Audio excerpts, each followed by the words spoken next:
ये हमारे होटल के बाहर से माँ वैष्णो देवी का पर्वत दिखाई दे रहा था। और इस पर्वत पर ये जो दूर एक मंदिर दिख रहा है ना, ये अर्धकुंवारी का मंदिर है। इसको मैं जूम करके दिखाती हूँ। ये अर्धकुंवारी का मंदिर है जहाँ माता की चढ़ाई करते हैं। ये वो सारा रास्ता है और ये टॉप पर यहाँ हेलीपैड है। Hey welcome back to basics with Priya. तो आज की इस वीडियो में मैं बात करने वाली हूँ कि हम वैष्णो देवी की यात्रा हेलीकॉप्टर से कैसे कर सकते हैं। तो ये पूरी वीडियो में डिटेल दी गई है कि हेलीकॉप्टर से वैष्णो देवी के मंदिर में कैसे जा सकते हैं। तो हम होटल के बाहर, धूप निकली हुई थी, हमें बहुत अच्छी धूप लग रही थी और हम गाड़ी का वेट कर रहे थे। तो होटल वाले हमें गाड़ी प्रोवाइड कराते हैं जो कि हमें हेलीपैड तक लेकर जाता है। छोटा सा है कटरा शहर। ये सामने माता वैष्णो देवी का पर्वत दिखाई दे रहा था और फिर हमारी गाड़ी आ गई और हमें गाड़ी में बिठाकर वो हेलीपैड की तरफ लेकर चला। तो ये टाइम था सुबह के 9 साढ़े 9 बज रहे थे और मार्केट खुलने की तैयारी थी।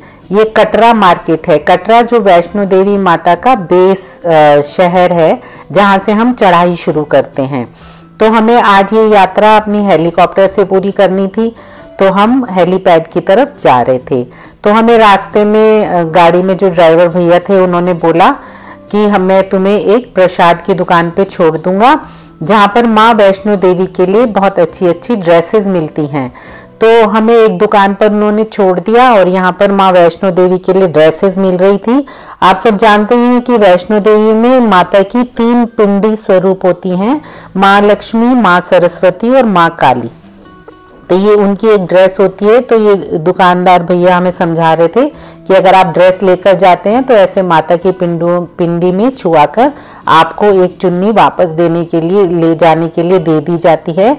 इसलिए आप ड्रेस खरीद कर जाएंगे तो आप थोड़ी देर वहाँ दर्शन के लिए खड़े हो सकते हैं, नहीं तो वो जल्दी जल्दी आपको आगे पहुँचाते रहते हैं।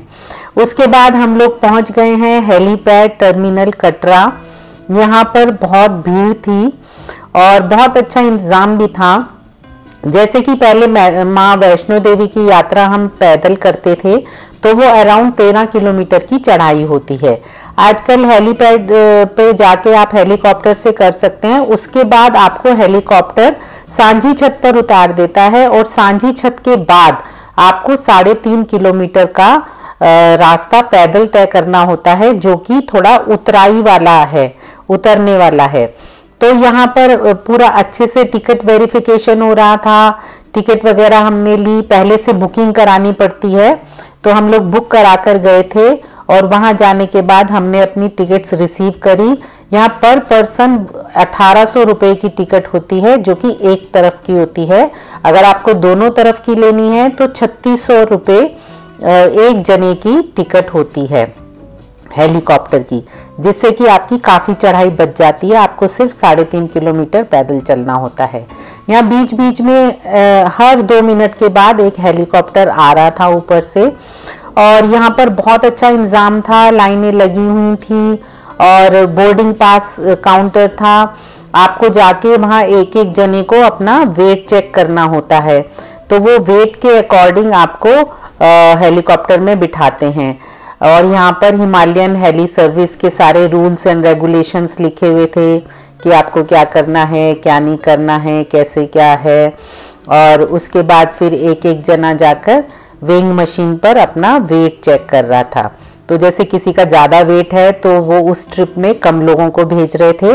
वैसे एक बार की ट्रिप में हेलीकॉप्टर में पायलट के अलावा 5 लोग आ सकते हैं, अगर वो अराउंड 70-75 किलोग्राम्स के हैं। तो अगर ज़्यादा वेट है तो फिर वो 4 ही लोगों को बिठाते हैं।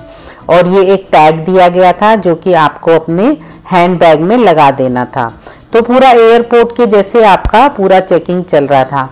और फिर यहाँ पर वैन्स आती हैं, आपको नंबर वाइज वैन में बिठा दिया जाता है। वो ग्रुप के नंबर दे दिए जाते हैं कि जैसे ये वाला ग्रुप है, हमारे ग्रुप का नंबर था 37, तो 37 वाले नंबर वाले लोगों को वैन में बिठाकर फिर वो ऊपर जहाँ पर हेलीपैड है वहाँ लेकर जाते हैं जहाँ पर हेलीकॉप्टर आता है। इस पूरे प्रोसेस में भी बहुत सारा टाइम लग जाता है। आप पूरा अपना चेकिंग कराते हैं, टैग लगाते हैं, फिर हेलीपैड पे जाते हैं। ये हम हेलीपैड पर पहुंच गए। हेलीपैड पर जाने के बाद फिर से गेट पर पूरी चेकिंग होती है कि आपके पास कुछ लिक्विड तो नहीं है, जैसे किसी के पास वाटर बॉटल थी तो उसको भी वहीं छोड़ दिया गया। तो यहाँ पर भी हम लोग अपनी टर्न आने का वेट कर रहे थे और यहाँ तो हमें बहुत पास से हेलीकॉप्टर दिखाई दे रहे थे, बार बार हेलीकॉप्टर आ रहे थे। हेलीकॉप्टर की सर्विस वैष्णो देवी के लिए बहुत अच्छी है और कुल मिलाकर 3 मिनट की जर्नी है। मीन्स चढ़ने से लेकर उतरने तक सिर्फ 3 मिनट में आप सांझी छत पर पहुंच जाते हैं। तो यहाँ पर फिर आने के बाद हम लोग अंदर गए वेटिंग हॉल की तरफ। वेटिंग हॉल में भी बहुत सारी वेटिंग थी, लोग बैठे हुए थे। वो लोग ग्रुप वाइज सबको बुला रहे थे और जब नंबर आ जाता था तो कोविड के चलते उन्होंने इस तरह का हमें पहनने के लिए भी दिया।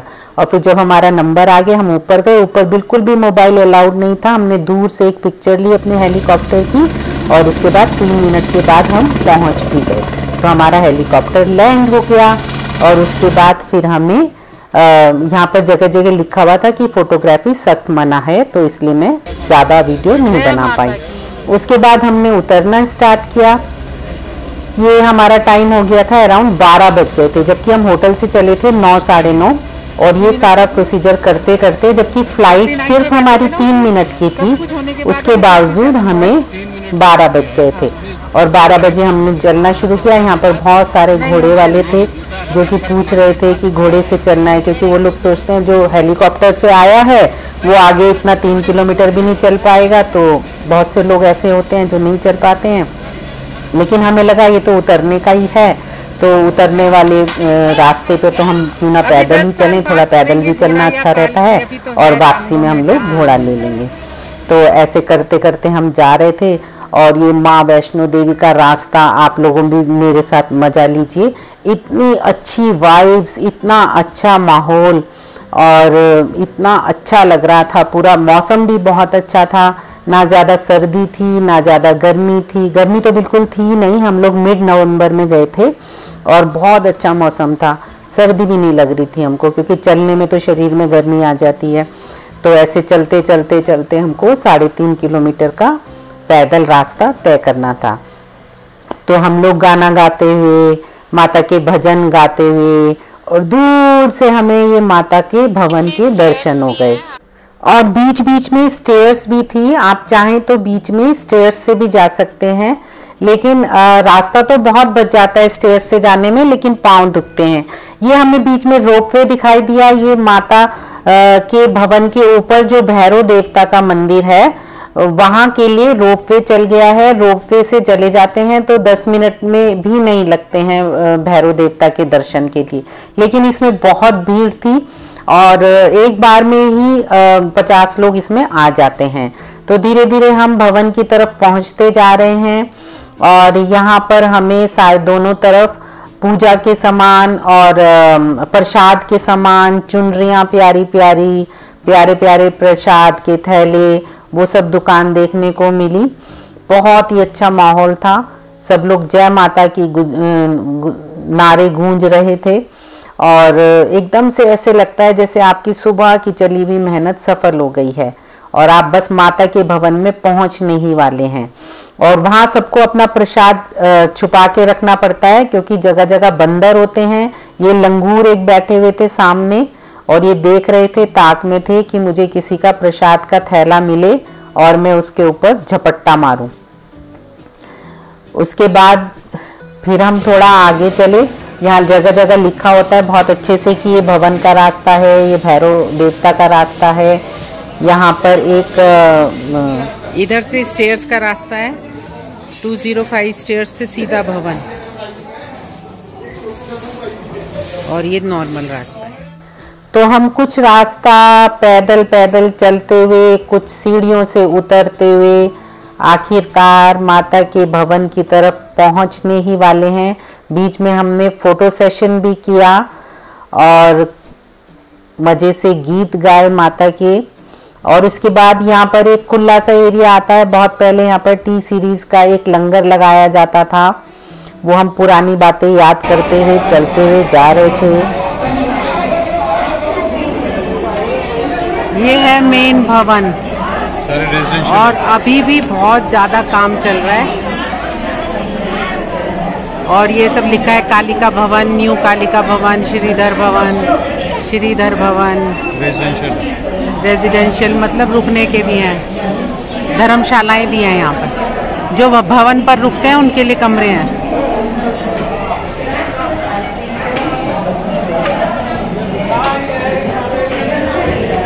अच्छी भली भीड़ है। तो हमको यहाँ भवन के पास रूम नंबर 8, वहाँ मजिस्ट्रेट ऑफिस था, वहां से अपनी पर्ची कलेक्ट करनी थी, जो कि भवन में दर्शन के लिए हमने पर्ची पहले ही बुक करा ली थी। तो हम यहाँ पर वीआईपी रास्ते से जा रहे थे एसडीएम ऑफिस की तरफ हम ढूंढते हुए। तो एसडीएम ऑफिस रूम नंबर 8 में था। तो उसके लिए पूरा साफ सुथरा और बड़ा अच्छा सा रास्ता बना हुआ था। तो यहाँ से हमें वीआईपी पर्ची मिल जाएगी, तो उसके बाद हमें लंबी वाली लाइन में नहीं रुकना पड़ेगा। तो हम लोग जब दिल्ली से गए तो ये अपनी बुकिंग करा कर गए थे, तो हमें वो वहाँ से मजिस्ट्रेट के रूम से कलेक्ट करनी थी। और यहाँ से बहुत अच्छा नज़ारा पूरा भवन का दिखाई दे रहा था। और फिर चलते चलते हमें रूम नंबर 8 मिल तो गया, लेकिन स्टेयर्स बहुत थी और हम इतना थक भी चुके थे, करीब 3-4 किलोमीटर से हम चल ही रहे थे। और उसके बाद हमने गलियों गलियों में जाकर स्टेयर्स में चढ़ते चढ़ते हमें वहाँ पर सब डिविजनल मजिस्ट्रेट का रूम मिल गया। और वहाँ से हमने अपनी पर्ची कलेक्ट की, जिससे कि हमें बिना लाइन में लगे हुए सीधे माता के दर्शन होने थे। लेकिन उससे पहले हमें अपना मोबाइल, कैमरा, शूज़ सब लॉकर में डिपॉजिट करना था। तो उन्होंने हमें रास्ता बताया कि आप इधर से जाएंगे तो रूम नंबर 4 के पास लॉकर्स बने हुए हैं और एक वेटिंग हॉल है। तो आप वहाँ लॉकर में अपने शूज़, कैमरा और मोबाइल जो भी आपके पास है वो सब जमा कर दीजिएगा। और वेटिंग हॉल में बाथरूम में वहाँ पर हाथ मुंह धो लीजिएगा और उसके बाद जाके सीधा माता के दर्शन कर लीजिएगा। तो ये था वेटिंग हॉल और ये थे लॉकर्स। यहाँ हमारा सारा सामान डिपॉजिट हो गया। और ये है मेरी माता रानी की गुफा। जोर से बोलो जय माता की। उसके बाद हम दर्शन करके वापस आए तो जो माता के मंदिर में सारे नोट्स चढ़ाए जा रहे हैं वो छांटे जा रहे थे, तो मैंने छोटी सी वीडियो बना ली थी। और बस वापस आके हमने सागर रत्ना में लंच किया। हम नॉर्थ इंडिया में साउथ इंडियन फूड खा रहे थे, तो उसका भी अपना एक अलग ही मज़ा है। तो हमने वहाँ पर साउथ इंडियन लंच किया और फिर उसके बाद हमारी जर्नी शुरू हो गई वापस हेलीपैड के लिए। अब हेलीपैड पर वापस जाते वक्त हम लोग थोड़ा थोड़ा थक भी गए थे, तो हमने सोचा चलो घोड़े की भी सैर कर ही ली जाए। और हमारे हाथों में प्रसाद के थैले भी थे, तो हमने प्रसाद के थैले पकड़े और एक एक घोड़ा किया और घोड़ों पर सवार होकर हम हेलीपैड पर वापस चल दिए, क्योंकि हेलीपैड के लिए भी टाइम फिक्स होता है, आप लेट नहीं हो सकते हैं फ्लाइट्स के लिए। तो ये थी मेरी छोटी सी वीडियो। पसंद आई है तो लाइक और शेयर करना ना भूलें। मिलती हूँ आपसे अपनी नेक्स्ट वीडियो में। Till then bye, have a nice day, bye bye. Don't forget to subscribe basics with Priya. Bye.